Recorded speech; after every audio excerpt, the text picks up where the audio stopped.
영화와 유기적 관계를 맺고 있는 클래식 록 베스트 8.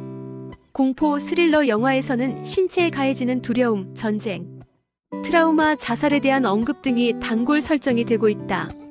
영상 예술가들은 가장 낯선 곳에서 영감을 얻고 있다고 한다.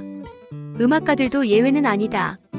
클래식 록 뮤지션들은 종종 가장 기이하고 비상식적 상황에서 노랫말을 구성할 수 있는 영감을 얻는다고 한다. 클래식 록 앨범 역사에는 독특한 분위기를 담고 있다. 헤어 메탈 밴드의 흥겨운 파티광적인 분위기든 1970년대 유행됐던 사이키델릭 음악 실험이든 과거 히트곡들은 항상 그 이면에 참으로 기묘하고 독특한 이야기들을 품고 있다. 서구 음악 비평가들은 클래식 록이라는 용어는 점점 모호해지고 있다는 의견을 내놓고 있다. 1970년대 폭발적으로 성장한 앨범 중심의 블루스 록 형식을 지칭하는 용어로 시작되었다. 그 시대가 깊숙이 스며들수록 더 많은 여러 음악 장르를 흡수하게 됐다고 한다. 현재 클래식 록은 뉴 웨이브에서 뉴 메탈까지, 그리고 기본적으로 2000년대 이전 훌륭한 기타 리프가 있는 모든 것을 포함하는 용어로 자리 잡고 있다. 20세기 후반 록 음악 역사의 한 페이지를 장식했던 히트곡들 가운데 흥미로운 흥행, 영화와 불가분의 인연을 맺고 있는 노래들이 다수 있다. 팝 전문지 빌보드가 독특한 사연을 갖고 있는 유명 히트 노래 8곡을 선정했다. 그 사연을 들어본다. 1. 그룹 필터 헤이맨 나이스 쇼트 1995. 밴드 9인치 네일즈 기타리스트 리차드 패트릭 1993년 9인치 네일즈를 탈퇴한 후 그룹 필터를 결성하게 된다. 첫 앨범이 쇼트버스이다. 판매량이나 히트 차트 성적은 미미했다. 시간이 지나면서 앨범이 재평가를 받게 된다. 앨범을 통해 싱글 헤이맨 나이스 쇼트는 밀리언셀러가 된다. 그룹 너바나 리드 싱어 커트 코베인의 행적을 언급하고 있다.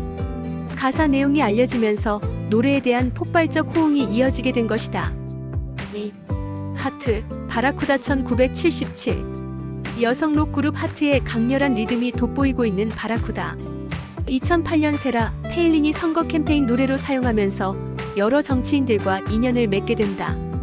1970년대 중반 하트가 계약했던 두 레이블 중 하나인 머쉬룸 레코드의 비도덕적인 마케팅 관행을 신랄하게 비판하기 위해 작곡된 노래이다. 머쉬룸은 밴드 결성에 기여한 자매 앤과 낸시 윌슨의 노골적인 노출, 사진 촬영을 요구하는 동시에 레즈비언 근친 상간을 암시하는 홍보 활동을 벌였던 것이다. 1975년 앨범 드림보트 앤이 커버로 사용되었던 사진. 두 자매가 어깨를 드러낸 채 나란히 서 있는 모습이 담겨 있었다. 머쉬룸은 1976년 12월호 팝 전문지 롤링스톤에 이 사진을 게재하면서 두 자매 사이의 성적 관계를 암시하는 캡션을 덧붙였다. 분노한 두 자매는 머쉬룸 레코드와의 계약을 전격 파기한다. 여기서 느꼈던 성적 굴욕감은 바라쿠다 가사에 절절하게 담겨진다. 자매는 후속 앨범 리틀 퀸은 새로 계약한 포트레이트 레코드를 통해 발매하게 된다. 3. 데이비드 보이 히어로스 1977. 1977년 서부 베를린 스튜디오로 향하던 데이비드 보이. 작업 중인 앨범 제목을 히어로스로 결정한다. 같은 제목의 타이틀곡을 수록할 것으로 계획하고 있었다. 친구이자 음악 협업자 브라이언 이노의 도움을 받아 구상했던 콘셉트였다. 타이틀 트랙 히어로스는 거의 즉흥 연주로 진행되고 있다. 보이는 25년 동안 비밀로 간직했던 것에서 영감을 얻어 창작했다는 후일담을 털어놓는다. 히어로스 연주 세션이 먼저 녹음된다. 보이는 프로듀서 토니 비스콘티만 남을 때까지 보컬 녹음을 하지 않는 버릇이 있었다. 보이는 앨범을 위해 가사를 미리 쓰는 대신 마이크 앞에서 즉흥적으로 가사를 써보는 실험을 하는 것을 선호했다. 이기 팝이 이런 실험에서 꽤 성공적이었다는 것을 목격했기 때문이다. 비스콘티의 존재조차 보이가 히어로스 연주를 방해하게 된다. 보이는 프로듀서에게 잠시 무엇인가를 만들어 보라고 부탁하면서 외부로 자연스럽게 내보낸다. 스튜디오에 혼자 앉아있던 보이. 창밖으로 베를린 장벽이 보이는 광경을 바라보게 된다. 광경을 바라보던 보이.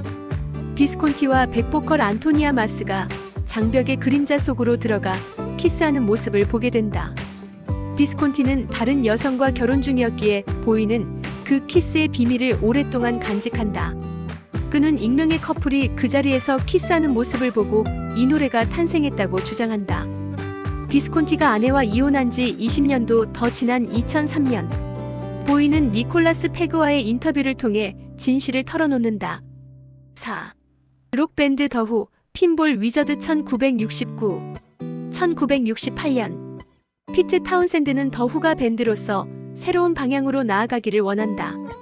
단순히 3분짜리 라디오 친화적인 로큰롤 형식을 담은 노래 패턴에서 벗어나고자 했다. 비틀즈가 개척했던 과도하게 프로듀싱되고 초월적이며 더 중요하게는 연주하기 어려운 사운드에서도 벗어나는 것이었다. 오랜 고심 끝에 록 오페라라고 지칭된 최초 앨범 토미가 탄생하게 된다. 음반은 새로운 소재와 오래된 소재를 융합하여 청각, 벙어리, 시각장애인 한 젊은이의 삶과 주변 세계에 대한 독특한 관점을 들려주고 있다. 타운샌드는 의욕적으로 저명한 음악평론가 니콘에게 앨범의 초안을 들려주었을 때 반응은 미온적이었다. 니콘은 타운샌드가 토미 감정에 집중시킨 황홀한 영성주의와 어울리려면 좀 더 가벼운 느낌이 필요하다고 조언한다. 콘은 토미가 장애에도 불구하고 어떤 종류의 게임에 능숙한 인물로 등장하는 것을 제안한다. 타운샌드는 콘 자신이 핀볼을 좋아한다는 것을 알고 즉시 핀볼을 제안한다. 콘은 즉시 그 아이디어가 훌륭하다고 칭찬한다. 타운샌드는 핀볼 위저드를 일필위지로 작곡하고 녹음하게 된다. 브루의 명곡은 외부인의 격이 없는 자극에 의해 탄생된 것이다. 5. 메탈리카 1988. 헤비메탈 밴드 메탈리카 앤드 저스티스 4를 발매할 당시 이미 상당한 인기를 누리고 있었다. 4집 앨범에서 주목받은 싱글 1은 빌보드 핫백에 진입한 첫 싱글이 된다. 1989년 빌보드 차트 35위까지 진입한다. 반전 정서가 뚜렷하게 담긴 발라드 곡 1. 베이시스트 클리프 버튼의 비극적인 죽음에도 불구하고 1980년대를 거치면서 메탈리카가 음악적으로 얼마나 성숙해졌는지를 보여주는 강렬한 노래로 공인받는다. 1에서 언급되고 있는 반전 메시지는 가사나 뮤직 비디오를 통해 은유적인 수법으로 담겨진다. 자세히 살펴보지 않은 애호가들은 간과할 지경이었다. 달튼 트럼보가 시나리오와 연출을 맡은 전쟁 영화자니 가티즈 건 1971에서 영감을 받아 구성한 곡이 1이다. 노래는 전장에서 폭발 사고로 불구가 된 젊은 병사 이야기를 들려주고 있다. 병사는 시력, 청력을 잃었다. 턱, 팔, 다리 등 신체도 모두 손상당한다. 고통스럽게 살아있고 깨어있는 불행한 사연을 담고 있다. 영화의 주요 장면과 오디오 클립이 뮤직 비디오로 구성된다. 비디오 1의 여러 장면을 통해 무모한 전쟁을 반대한다는 강력한 메시지를 제시하고 있다. 반전 노래는 전투에서 집으로 돌아온 군인들이 겪는 지옥 같은 현실 상황을 가슴 아프고 진지하게 탐구하는 가사로 확장되고 있다. 1은 1990년 그래미 어워드 메탈 퍼포먼스 상을 수상한 최초의 메탈곡이라는 의미를 부여받는다. 노래에 대한 인기는 권위 있는 음악상에서도 극심한 신체 손상을 언급한 가사와 메탈 음악의 힘을 인정해야 했다는 것을 의미하는 것으로 받아들여진다. 6. 에어로스미스 워크 디스 웨이 1975. 록 음악 애호가들이 그룹 에어로스미스의 워크 디스 웨이를 떠올리는 한 가지가 있다. 바로 런 DMC다. 1986년 이 노래를 커버하고 협업하여 엄청난 히트를 친 주역이 런 DMC다. 에어로스미스가 다시 한번 문화적 의미를 갖게 되는데 런 DMC가 절대적 기여를 했던 것이다. 노래와 함께 언급할 만한 또 다른 문화적 시금석이 있다. 제목과 후렴구를 만들어준 동기는 멜 브룩스 감독 공포 코미디 영 프랭켄스타인 1974이다. 1975년 초 밴드는 토이즈 인 더 애틱 녹음 세션을 진행하고 있었다. 앨범 녹음 작업 중에서 어떤 곡에 멋진 후렴구가 있는데 제목이나 가사가 없다는 것을 발견하게 된다. 잠시 휴식을 취하기로 하고 밴드와 프로듀서는 영화 영 프랑켄슈타인을 관람하게 된다. 이고르 역의 마티 펠드먼이 진 와일더가 맡은 프레데릭 프랑켄슈타인에게 이쪽으로 걸어가라라고 말하는 장면이 등장한다. 멤버들은 이 장면에 모두들 너무 재밌어했다. 짧은 명령어 구절 노래 제목으로 전격 인용된 것이다. 가사는 제목만큼 쉽게 떠오르지 않았다. 그날 밤 스티븐 타일러는 노래 가사를 마무리한다. 스튜디오로 가는 길에 택시에 그만 가사 악보를 두고 오게 된다. 낙심했지만 연필을 들고 몇 시간 동안 브레인스토밍을 하며 스튜디오 꼭대기층 벽과 바로 옆 계단에서 몇 시간 전에 구상했던 가사를 떠올려 재구성하게 된다. 곡절을 겪으면서 탄생한 노래 워크 디스 웨이. 1977년 초 빌보드 탑 10 싱글에 진입한다. 록 아티스트들이 마지막 순간에 맞게 된 공황 상태에서 최고의 작품을 만들어낸다는 음악계 속설이 다시 한번 입증되는 사례가 된다. 7. 보니 타일러 토탈 이클립스 오브 더 하트 1983. 보니 타일러는 1981년 RCA 레코드를 떠난다. 비틀즈 초기 시절을 협력했던 음악 프로듀서 필 스펙터는 유명한 월 오브 사운드 제작 기법을 실험하고 있었다. 타일러도 이러한 혁신적 제작 기법을 시도할 수 있는 작곡가 겸 프로듀서를 찾고 있었다.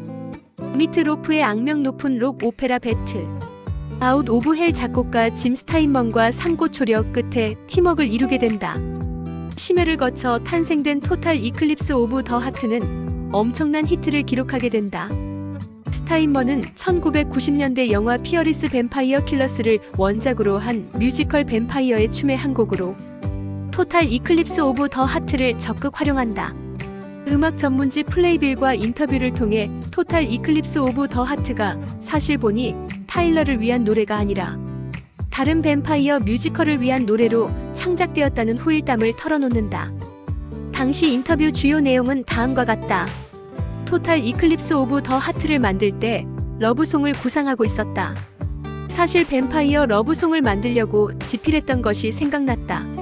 원래 제목은 뱀파이어 인 러브였다. 다른 위대한 뱀파이어 이야기인 노스페라투를 뮤지컬로 작업하고 있었기 때문이다. 가사를 들어보면 정말 뱀파이어 대사 같다. 어둠, 어둠의 힘, 그리고 어둠 속에서 사랑이 차지하는 위치를 이야기하는 것이다. 8.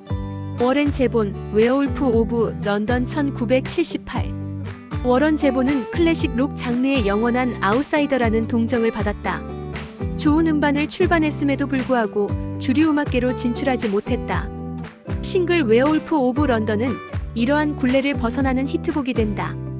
1935년 공포 영화 런던의 늑대 인간을 피아노 반주로 우스꽝스럽게 재해석한 노래이다. 앨범 엑시터블 보이를 차트 상위권으로 끌어올리는데 일조한다. 제본은 발매 당시 이 노래가 자신의 음악 경력에서 가장 성공적인 곡 중 하나가 될 것이라고는 전혀 생각하지 못했다고 한다. 웨어울프 오브 런던의 시작은 1975년 제본이 에벌리 브라더스 밴드 리더로 활동하던 시절에서 발단이 됐다고 한다. 에벌리의 막내 필은 제본에게 극장가에서 공개되고 있는 영화 런던의 늑대 인간을 노래와 춤이 섞인 노래로 각색해볼 것을 권유했다고 한다. 노래 자체는 단 15분 만에 완성된다. 처음에는 아무도 진지하게 받아들이지 않았다. 제본의 친구이자 전설적인 가수 잭슨 브라운은 유일하게 이 노래에 대한 호감을 느껴 자신의 투어에서 연주하기 시작하는 애정을 드러낸다. 앨범 엑시터블 보이를 준비하면서 웨어울프 오브 런던 녹음 작업이 진행된다. 하지만 막상 어울프 오브 런던은 그룹 플리트우드 맥의 핵심 멤버 믹 플리트우드와 존 맥비가 포함된 백업 밴드를 초빙하고도 만족할 만한 결과물을 얻지 못한다. 무려 59번의 반복 녹음 작업을 거쳐 웨어울프 오브 런던을 마무리하게 됐다고 한다. 노래 제목의 늑대 인간이 마침내 소고기 차우메인을 먹은 것처럼 앨범 예산을 거의 탕진하는 산고를 거쳤다고 한다. 이런 고충 끝에 발매된 노래는 예상을 깨고 밀리언셀러가 된다. 앨범에 최종 수록된 웨어울프 오브 런던은 59번의 녹음 과정에서 두 번째로 진행된 녹음 테이크라고 알려졌다.